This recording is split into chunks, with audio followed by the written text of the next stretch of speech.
మత్తయి శుభవార్త, మత్తయి శుభవార్త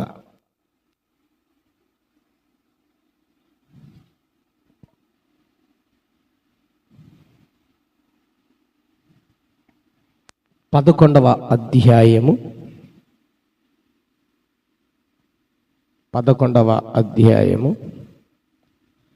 28వ వాక్యము. ప్రయాసపడి భారము మోసుకొనుచున్న సమస్త జనులారా, నా యొద్దకు రండి, నేను మీకు విశ్రాంతిని కలుగజేతును. క్రీస్తునందు ప్రియ దేవుని బిడ్డలారా,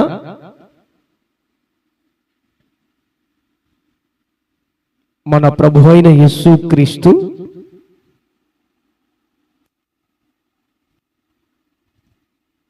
సమస్త మానవాళిని స్వహస్తాలతో నిర్మించిన ఆ దేవదేవుడు ప్రపంచాన్ని ఒక మాట చేత సృజించిన, కలుగజేసిన ఆ తండ్రి అయిన దేవుడు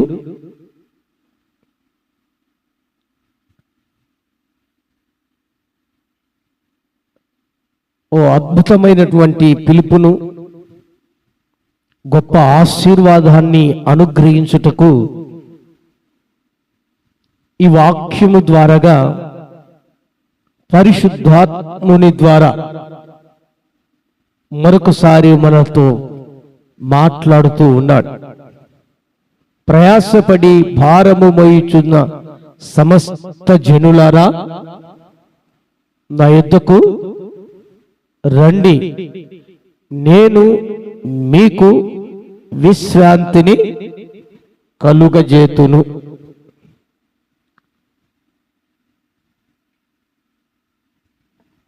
విశ్రాంతి అనగా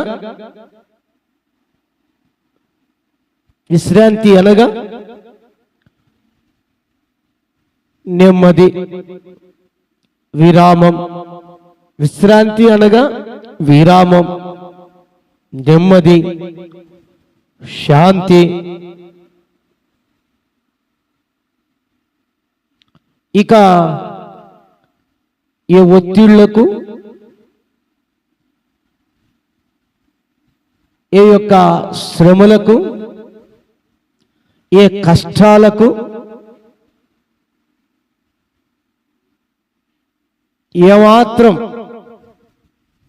ఇబ్బంది పడకుండా నీ మనసుకు నెమ్మది, నీ ప్రాణమునకు ఊరట, ఆత్మకు ఉజ్జీవం. విశ్రాంతి అనగా అలాగా మనిషికి కుటుంబాలలో ప్రభువే కలుగ చేస్తానని చెబుతూ ఉన్నాడు. ఎందుకు చెప్పవలసి వచ్చింది అంటే, వ్యయ ప్రయాసాలతో ప్రయాసపడుతూ ఉన్నారు, వ్యయ ప్రయాసాలతో భారం మోస్తున్నారు, వ్యయ ప్రయాసాలతో కష్టపడుతున్నారు, వ్యయ ప్రయాసాలతో విరామము లేకుండా, రాత్రిని పగలు లేకుండా అన్ని వేళలా ఎల్లవేళలా ఆలోచనల ద్వారా లేదా వారు పడుతున్న కష్టము ద్వారా లేదా వారి డ్యూటీల ద్వారా లేదా వారు చదువుతున్న చదువుల ద్వారా, ఉద్యోగాల ద్వారా, వ్యాపారాల ద్వారా ఒత్తిళ్లు ఎదుర్కొంటూ నెమ్మది లేని స్థితిలో ఉంటున్నటువంటి ప్రతి మనిషికి, ప్రతి కుటుంబానికి ఈ మాట దేవుడు తెలియచేస్తున్నాడు. అక్కడ రాయబడింది సమస్త జనులకు, సమస్త మానవాళికి. అనగా సర్వజనులకు.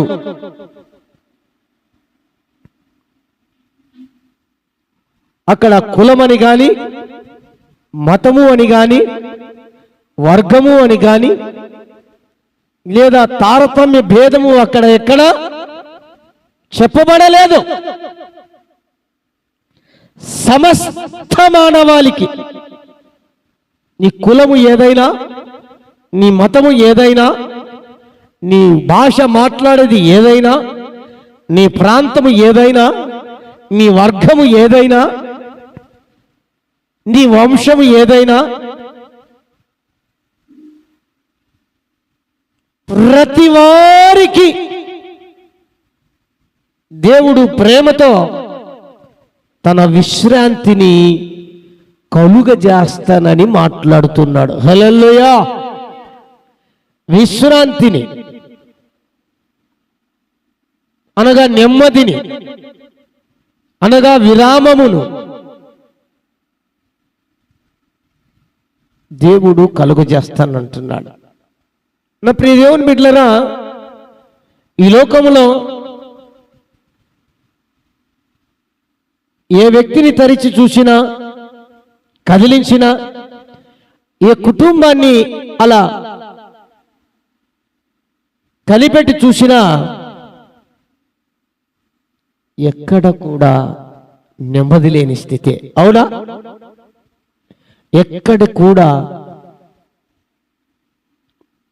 ఏ వ్యక్తులకు కూడా నెమ్మది లేని పరిస్థితే. కారణం ఏంటంటే రకరకాలు, వివిధ రకాలుగా, ఒక్కొక్కరికి ఒక్కొక్క రకంగా ఉండొచ్చు నెమ్మది లేని పరిస్థితి. అలాంటి స్థితిని దేవుడు తీసివేసి నెమ్మది, విశ్రాంతిని నేను కలుగ చేస్తాను అని చెప్తున్నాడు. నా ప్రియ దేవుని బిడ్డ, అయితే మనం చేయాల్సింది దేవుని యొద్దకు రావాలి, ప్రభువు యొద్దకు రావాలి, దేవుని సన్నిధికై రావాలి. ఒకటి పొందాలి అనుకుంటే మరొకటి త్యాగం చేయాలి. నువ్వు విశ్రాంతి, నెమ్మది అనుభవించాలనుకుంటే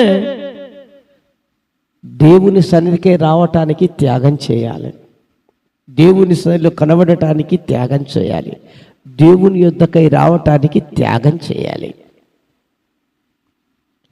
అందుకే రకరకాలైనటువంటి అడ్డంకులు ఉంటాయి.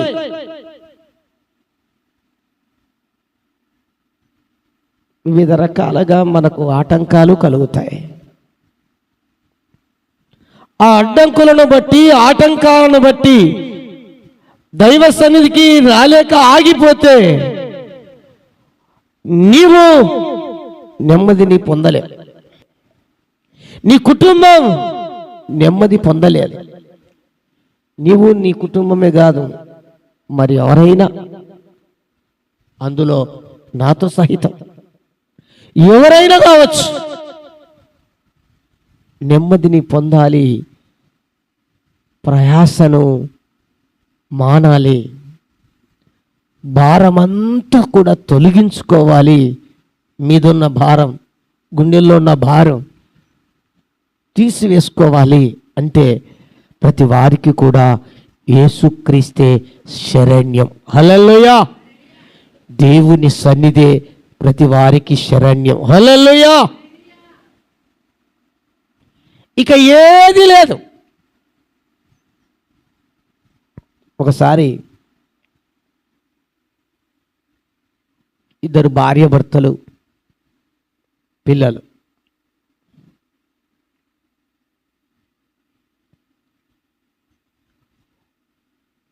కొన్ని రోజులైనా ప్రశాంతంగా ఉండేద్దాం, ఒక వారం రోజులు మనం అలా అమ్మా నీకోసం వస్తానట్టున్నాడు.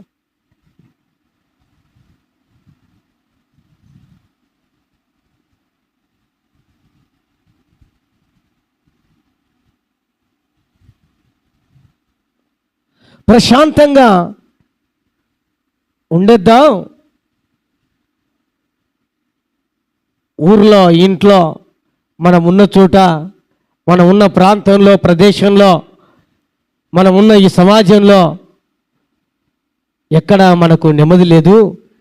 అలా అలా టూరుకు వేస్తాం ఒక 10 రోజులు.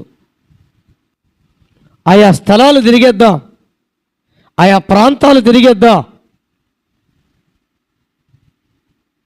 నదీ తీర ప్రాంతాలు కావచ్చు, కొండ తీర ప్రాంతాలు కావచ్చు, ఆహ్లాదకరమైన ప్రాంతాలు, పచ్చిక బయళ్ళు, అలాగ ఉండే కొన్ని అవి ఏమంటాం, ప్రశాంతంగా వెళ్ళడానికి మొత్తానికి యాత్రలు కదా, ఏదో ఒక యాత్రకి వెళ్ళొద్దాం, టూరుకు వేద్దాం అని వెళ్ళారంట అండి.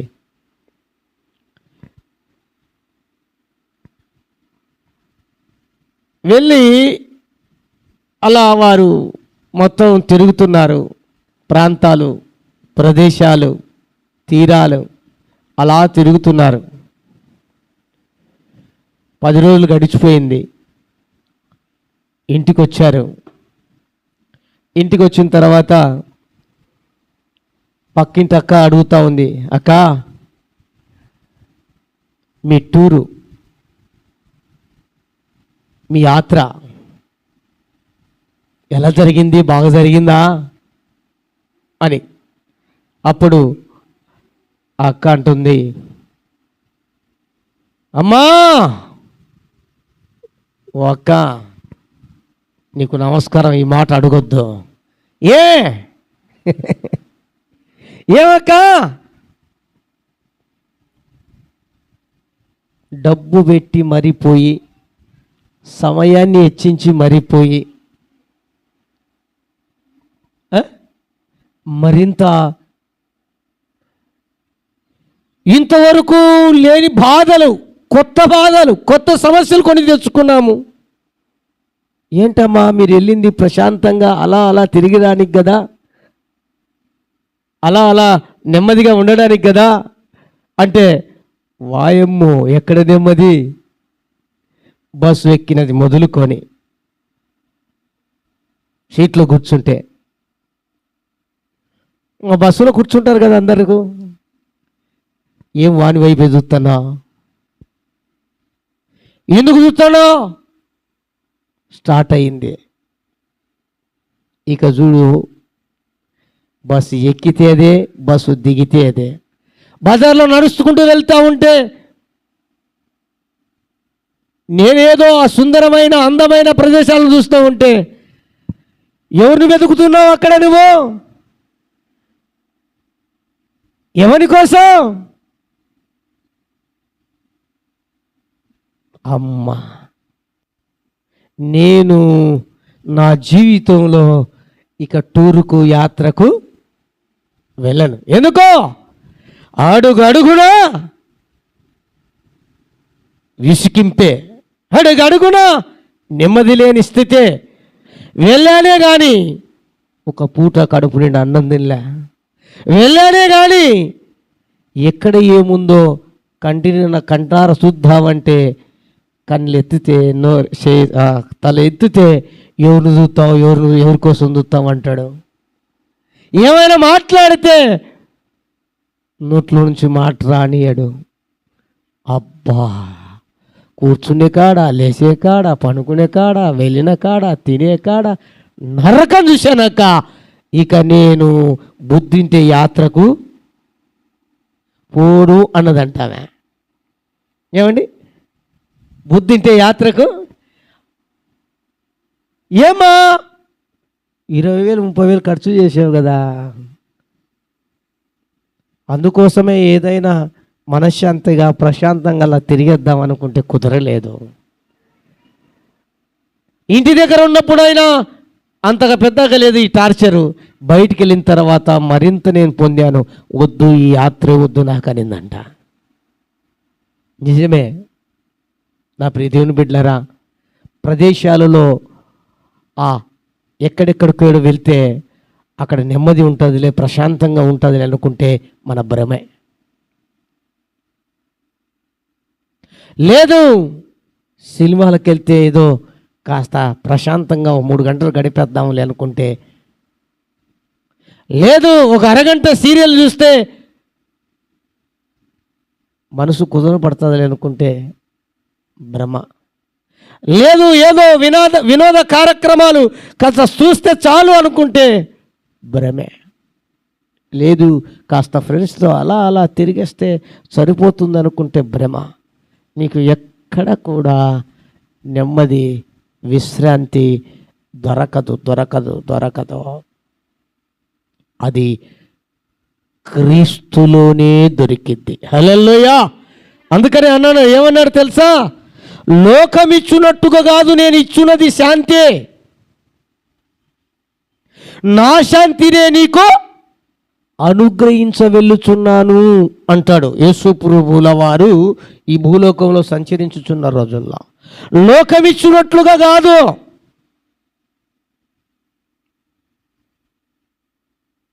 లోకంలో ఉన్నట్లుగా కాదు.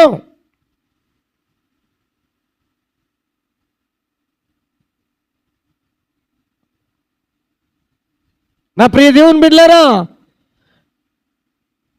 నీ ప్రయాస, నీ కష్టం, నీ యొక్క శ్రమ వృధా కాకుండా నెమ్మదిగా ఉండాలంటే నజరేయుడైన యేసు ఒక్కడే నీకు ఆధారం,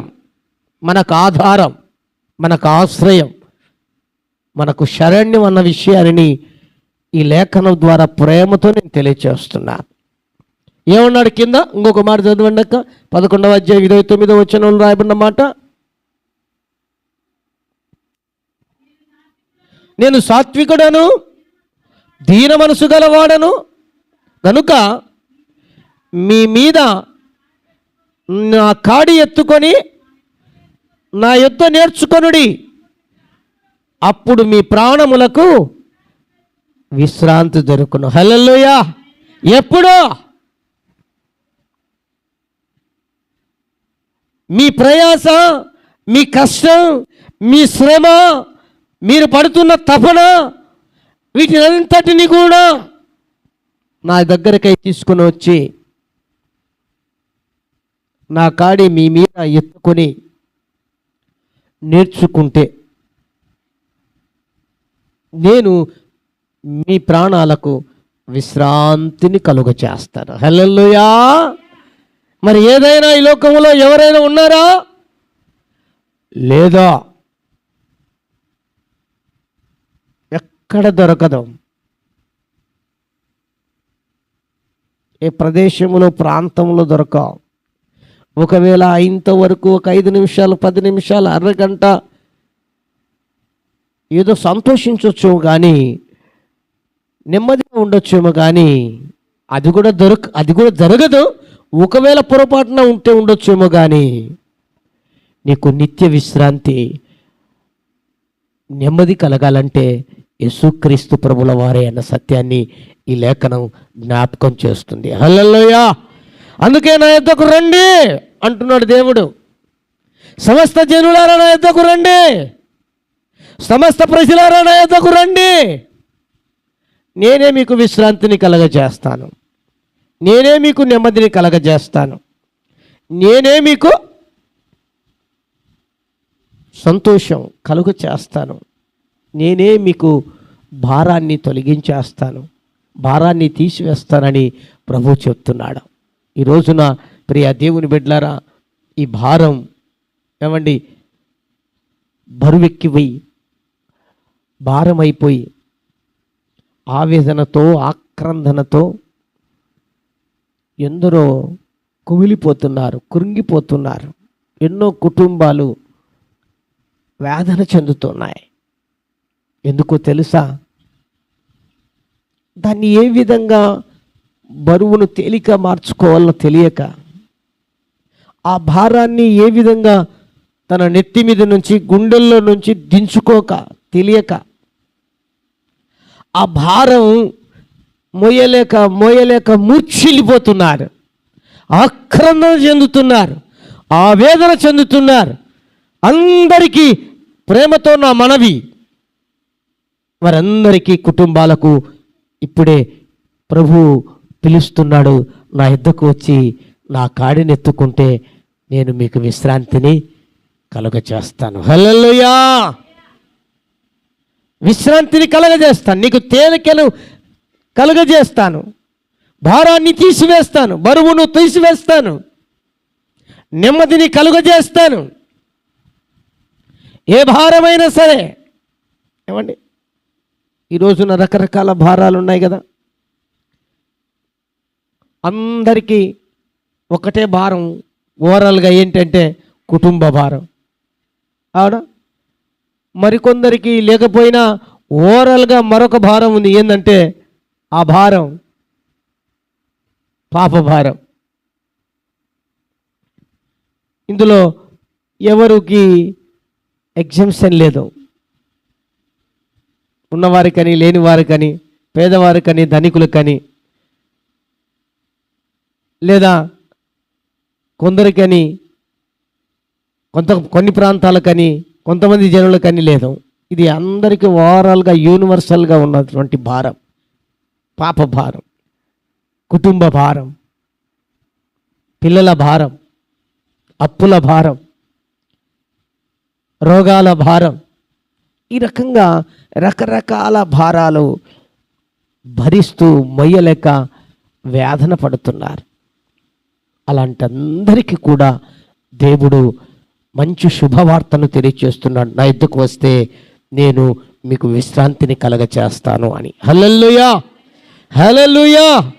అయితే ఆయన ఇచ్చిన విశ్రాంతిని వచ్చిన వారమైనా, వెలుపట ఉన్నవారైనా, ఆన్లైన్లో చూస్తున్నవారైనా, ఆయన పొందే ఆ ఇచ్చే ఆ భారం, ఆ విశ్రాంతి లేదా ఆ నెమ్మది మనం పొందాలంటే మరి మనం ఏం చేయాలి?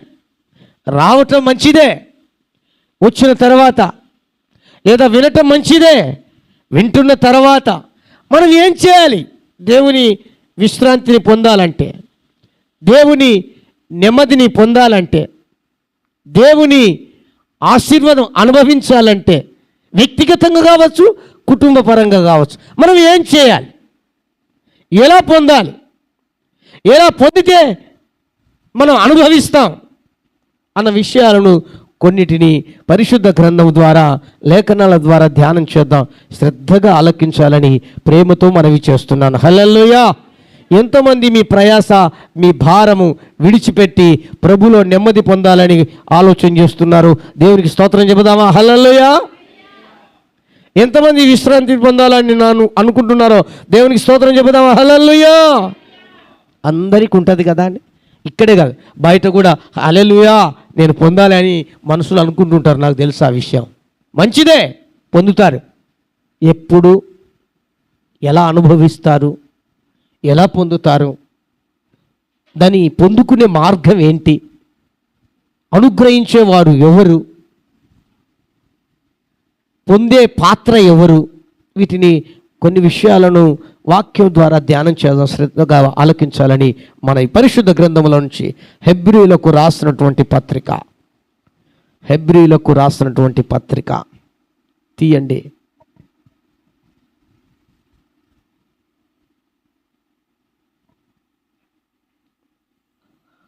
3వ అధ్యాయం 17వ వాక్యం. ఎవరి మీద 40 ఏండ్లు ఆయన కోపించెను, పాపము చేసిన వారి మీదనే కదా. వారి శవములు అరణ్యములో రాలిపోయెను. తన విశ్రాంతిలో ప్రవేశింపని ఎవరిని గూర్చి ప్రమాణము చేసెను? అవిధేయులైన వారిని గూర్చియే కదా. కాగా అవిశ్వాసము చేతనే వారు ప్రవేశింపలేకపోయిరని గ్రహించుచున్నాము. ఆమేన్. హల్లెలూయా. ఇక్కడ దేవుని విశ్రాంతిలో అనగా నెమ్మదిలో నడవాలి, నెమ్మదికరమైన స్థలములో ప్రదేశములో ఉండాలి, నెమ్మదిని అనుభవించాలి, ఆ విశ్రాంతిని నేను కూడా పొందాలి అనుకుంటే ఈ 3 వచనాల ద్వారా ప్రభు ఈ పూట మనతో మాట్లాడుతున్నాడు.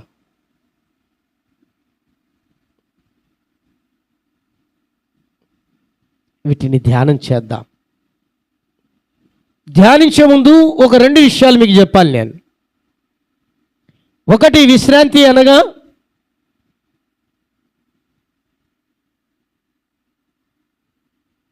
పరలోకములో ప్రభు దగ్గర నెమ్మదిగా ఉండటం. 2, విశ్రాంతి అనగా మనం బ్రతుకుతూ ఉన్నప్పుడు, జీవించుచున్నప్పుడే నెమ్మదిగా జీవించటం. ఈ 2 కోణాలలో ఈ వాక్యాలను మనం అర్థం చేసుకుంటూ ముందుకెళ్దాం. ఏమండి అంటే దాని అర్థం ఏంటి? పర సంబంధంగా, లోక సంబంధమైనంగా, శరీర సంబంధంగా. శరీర సంబంధంగా మనము మన కుటుంబాలు నెమ్మదిగా ఉండాలి, శాంతిగా విశ్రాంతిలో బ్రతకాలి అన్న కూడా లేదు. తనువు చాలించిన తర్వాత నెమ్మదికరమైన స్థలములో ఉండాలి నేను నా కుటుంబం అని అనుకుంటే ఈ 3 వచనాలు పర సంబంధంగాను అటు లోక సంబంధంగాను 2 విషయాలలో ధ్యానం చేద్దాం. శ్రద్ధగా మీరు వినాలని నేను ప్రేమతో మనవి చేస్తున్నాను. హల్లెలూయా. ఎవరికైనా అర్థం కాకపోతే చెప్పండి, మరలా చెప్తాను. అర్థమవుతున్నాయా నా మాటలు? అమ్మ, అర్థమవుతున్నాయా? అర్థం కాని వాళ్ళు దేవునికి స్తోత్రం చెప్పండి. హల్లెలూయా. అర్థమవుతున్నాయి. దేవునికి స్తోత్రం. హల్లెలూయా. మా గురించి నీకు అర్థం కాలేదయ్యా అంటారా? నేను అర్థం చేసుకుంటా, అర్థం చేసుకోవడానికి ప్రయత్నం చేస్తా, ఆ అర్థం చేసుకోవడానికి దేవుణ్ణి అడుగుతా. హల్లెలూయా. 1, 17వ వచనం. ఎవరి మీద 40 ఏండ్లు ఆయన కోపించెను? క్వశ్చన్. ఎవరి మీద 40 ఏండ్లు అనగా 40 సంవత్సరాలు కోపించాడు దేవుడు? చెప్పండి, ఎన్నిసార్లు చెప్తున్న వాక్యం? ఇశ్రాయేలు మీద, అంతే కదా. దేవుని పిల్ల 40 సంవత్సరాలు ఆయన ఐగుప్తు నుండి విడిపించి తీసుకొని వచ్చేటప్పుడు పాలు తేనెలు ప్రవహించు ప్రదేశమైన ఆ కానానులో చేరటానికి, విశ్రాంతిని పొందటానికి, నెమ్మదిగా ఉండటానికి, నెమ్మదిగా జీవించడానికి ఎన్ని సంవత్సరాలు పట్టింది? 40 సంవత్సరాలు. 40 సంవత్సరాలు 40 సంవత్సరాలు దేవుని నుంచి దేవుని కోపం వారి మీద రగులుకుంటూనే ఉంది. కోపించుకుంటున్నాడు దేవుడు. ఎందుకో? దేవుని కోపం ఎప్పుడు రగులుతుంది ఒక మనిషి మీద? ఒక కుటుంబం మీద దేవుని కోపం ఎప్పుడు రగులుకుంటుంది? చెప్పాలి. దేవుని మాట, అంతే కదా. దేవుని మాట విననప్పుడు, దేవుని మాట విననప్పుడు వ్యక్తి మీద కానీ కుటుంబం మీద కానీ దేవుడు కోపగించుకుంటాడు. దేవుడు కోపగించుకుంటే పరిస్థితి ఎలాగుంటుంది? ఎవరి మీద 40 ఏండ్లు ఆయన కోపగించాను? దేవుని పిల్లలైనటువంటి ఇశ్రాయేలులను. పాపము చేసిన వారి మీదే కదా.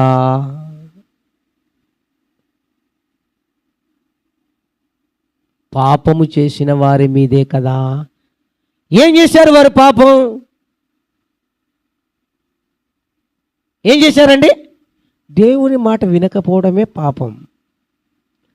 బైబిల్లో రాయబడింది కదండి, ఆజ్ఞ అతిక్రమమే, అంటే దేవుని మాట వినకపోవటమే పాపం.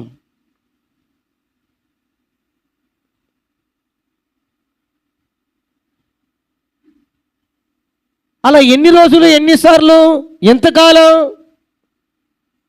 లెక్కకు లేని సార్లు. ఎన్ని రోజులు? 40 సంవత్సరాలు. ఎంతకాలం? 40 సంవత్సరాలు. దేవుడు కోపగించుకుంటూ వస్తున్నాడు. ఎందుకంటే దేవుని మాట వినక పలుమార్లు ఎంత చెబుతున్నా, ఇప్పుడు చెప్పిన వెంటనే వింటారు, మరుక్షణమే ఆ మాటకు లోబడకుండా మాట మీరుతున్నారు, మాట వినట్లా.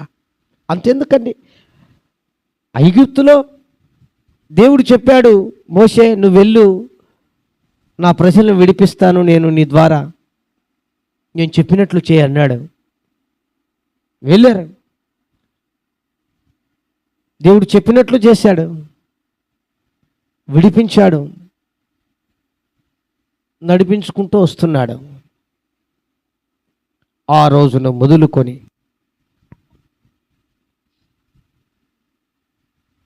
బయటికి రాగానే వెనకల మరలా ఫరో సైన్యం తరుముతా వస్తుంది, గుర్రాలతో, రౌదాలతో, సైన్యముతో, సమూహముతో వస్తున్నారు. మరలా వీళ్ళను చేజిక్కించుకొని బానిసత్వంలోనికి తీసుకొని వెళ్ళాలని. సరే, మమ్మల్ని విడిపించాడు కదా, ఇక మేము వెళ్తున్నాం, మా దగ్గర రావాలంటే అంత కష్టంగా ఈజీ కాదు అనుకొని ఇల్లు అనుకుంటున్నారు. ఇక వెళ్తూ ఉంటే ఎర్ర సముద్రం ఎదురైంది. అప్పుడు ఆగిపోయారు. ఇక ముందుకెళ్ళలేక, వెనక్కి వెళ్ళలేక ఆగిపోయి మోషేతో మాట్లాడుతున్నారు. ఒక్కొక్కరు ఒక్కొక్క మాట. ఏం మోసే, అక్కడ మాకు ఏమన్నా సమాధులు లేవా గుర్చిపెట్టడానికి ఇంత దూరం తీసుకొచ్చావు? మోసే, అక్కడ బాగుండేది కదా, మేము కీరకాయలు, దోసకాయలు, మాంసం, అది రకరకాలుగా రోజు ఒకటి తింటూ ఉంటుంది. ఏందయ్యా ఇక్కడ అడవుల్లోకి తీసుకొని వచ్చి, ఈ సముద్రం దగ్గరికి తీసుకొని వచ్చి మమ్మల్ని ఇంత పని చేస్తున్నా? నీ మనిషే లేడు.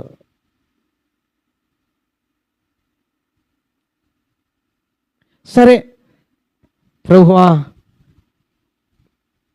వీళ్ళు ఇంతగా బాధ పెడుతున్నారు, అయితే నేను నీ మీదనే ఆనుకొని నీ వైపు చూస్తూ నీపై ఆధారపడి ప్రార్థన చేస్తున్నా స్వామి అని చిన్న ప్రార్థన చేయగానే ఎర్ర సముద్రం పాయలైంది.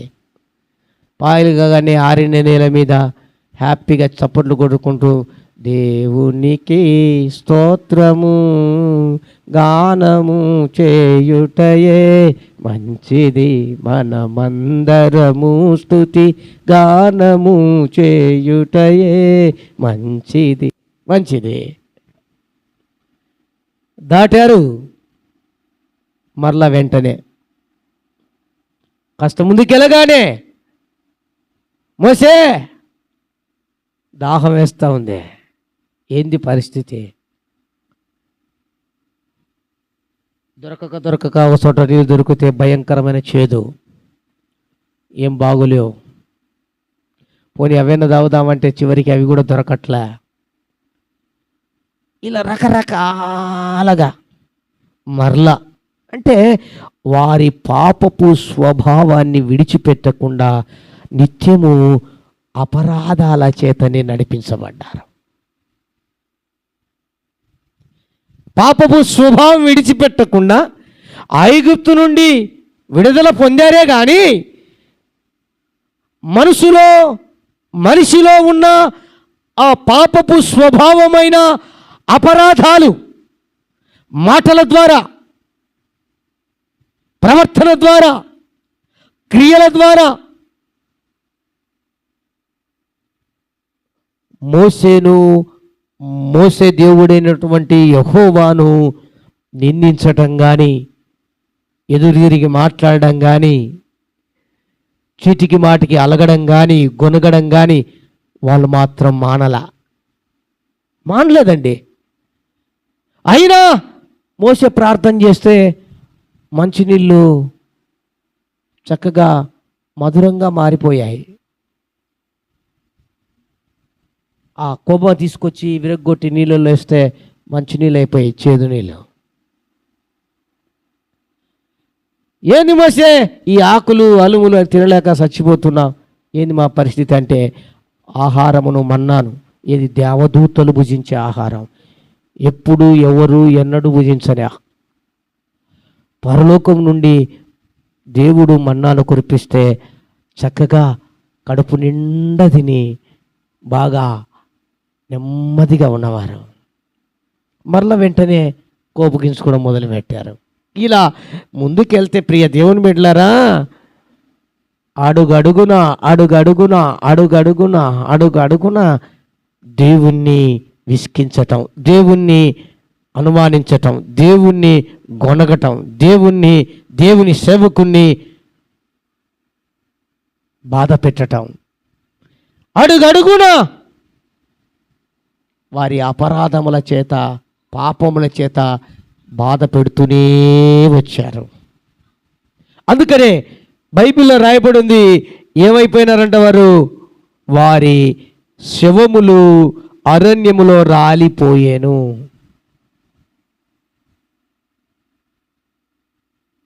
6 లక్షల కాల్బలం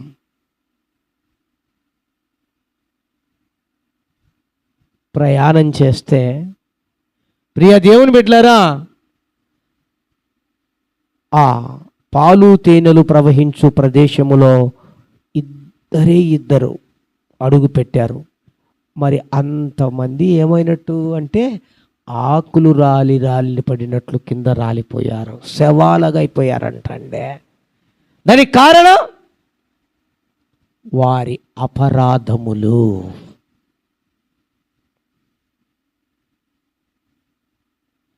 వారు విశ్రాంతి పొందలేకపోవడానికి కారణం, నెమ్మదికరమైన స్థలములో చేరలేకపోవడానికి కారణం, వారు జీవిస్తున్నటువంటి జీవిత కాలములో నెమ్మది లేకుండా బ్రతకడానికి కారణం వారి అపరాధములు.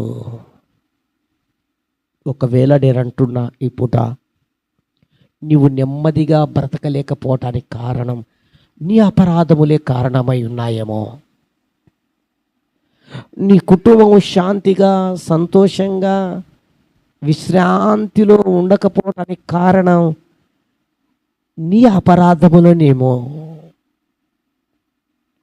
ఒకవేళ నువ్వు మరణిస్తే, తనువు తాలిస్తే, ఆ నెమ్మదికరమైన స్థలములోనికి పోవడానికి కారణం అపరాధములనేమో.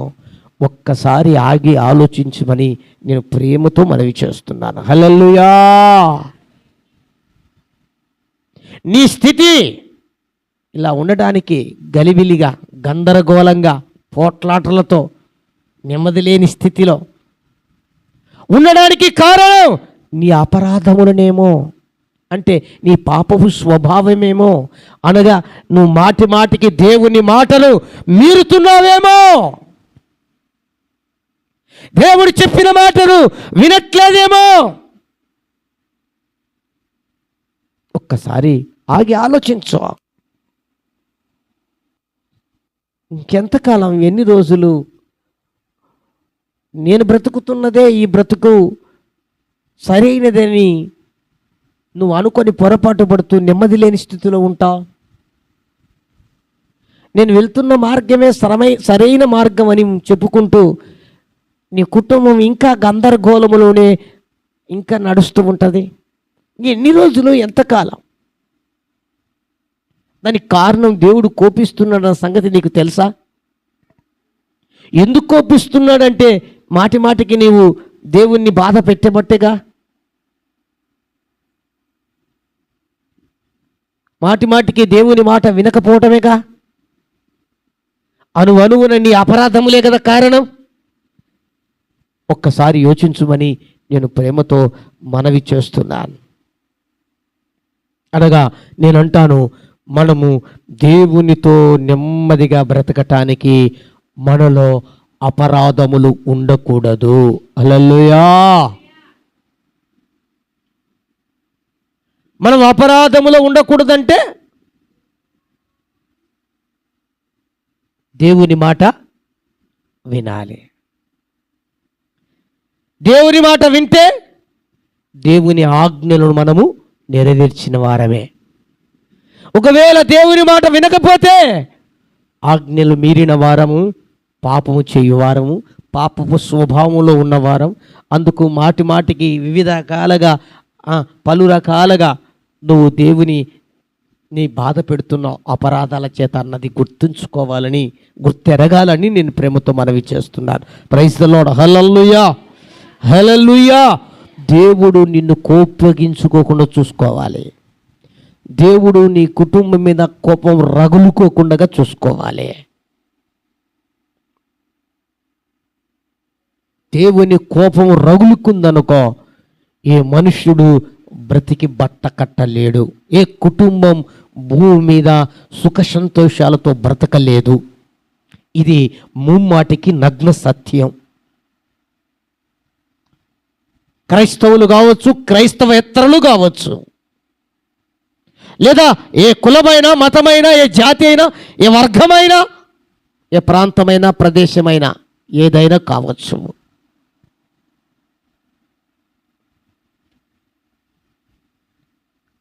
దేవుని కోపము రగులుకుంటే కోరాహు కుటుంబం ఏ విధంగా అయితే, కోరాహు కుమారులు ఏ విధంగా అయితే ప్రాణాలతో ఉండగానే సజీవంగానే భూమిలో కూరుకుపోయినారో అలాంటి దుస్థితి ఏర్పడుతుంది మన జీవితాలకు. దేవుని కోపము రగులుకుంటే ఆకాను ఏ గతి పట్టిందో మన జీవితాల్లో కూడా అదే గతి పడుతుంది. దేవుని కోపము రగులుకుంటే వ్యక్తిగతంగా అయినా కుటుంబ పరంగా అయినా ఏ ఒక్కరూ కూడా క్షేమంగా భూమి మీద ఉండలేరు. అందుకు నేను ప్రేమతో మీకు తెలియచేస్తున్నమాట, దేవునికి కోపము రగలుకోకుండా మన జీవితాలు ఉండాలి. హల్లెలూయా. దేవునికి కోపం పుట్టించకూడదు. ఆయనకు కోపము సాధ్యమైనంత వరకు రాదు. కోపము రాదు. కోపం వచ్చిందా నువ్వు ఆయన దగ్గర ఉండలేవు, మనం ఆయన దగ్గర ఉండలేము.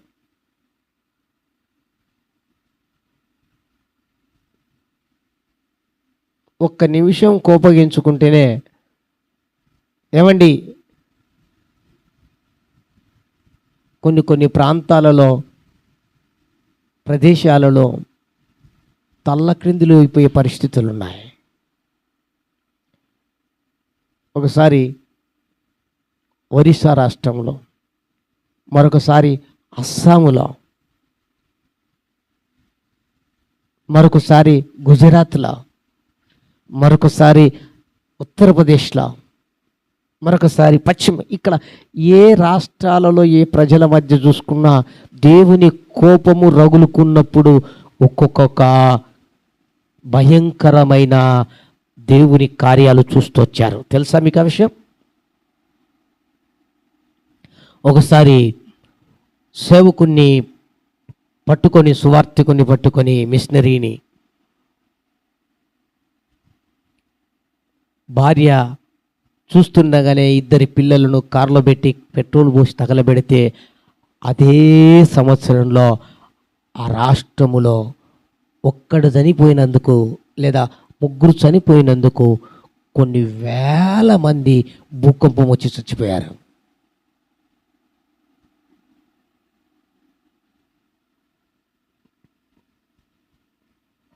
అంటే దేవుని కోపం ఎలా ఉంటుందో అన్న సంగతిని నేను జ్ఞాపకం చేస్తున్నా అంతే.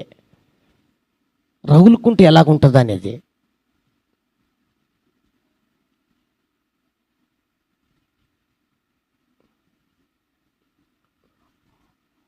గుజరాత్ రాష్ట్రంలో ఇప్పుడు కాదు, దగ్గర